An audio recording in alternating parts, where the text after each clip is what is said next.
I received this terrific question from my viewer Cassie out in California on how to clean a vacuum. And it may seem obvious, you empty out the canister, but there's a few more things in here you should be paying attention to. I am personally guilty of not cleaning this as thoroughly as I should, as often as I should. So we will go through this step by step. A dirty vacuum ends up throwing dust and odor back into the room, and a clean vacuum obviously just works better.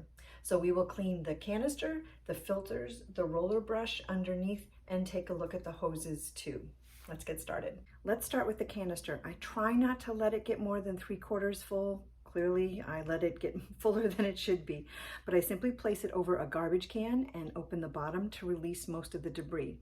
My canister has a lid that I can also open, so I do the same thing with that, again holding it over a garbage can. If your canister becomes too full, then the intake starts to fill and clog, which greatly reduces the suction power and ability to clean. Next, wash it with some soapy water and let it thoroughly dry. Next up are the filters. Under my canister are 2 filters, and those should be washed using just cold water. The HEPA filter in the front should also be washed under cold water.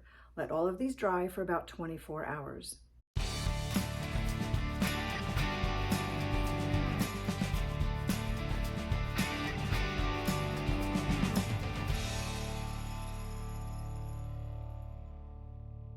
The brush rollers at the bottom of the vacuum get all sorts of fibers and hair tangled in them. I just lay my vacuum on its side so I can access the rollers. Simply grab a pair of scissors and snip away the tangled mess. Finally, unclip your hoses to make sure they are not clogged in any way. If you want to add a nice scent to your room, a trick my mom taught me is to put a few drops of high-quality essential oil on a cotton ball and pop it into the canister.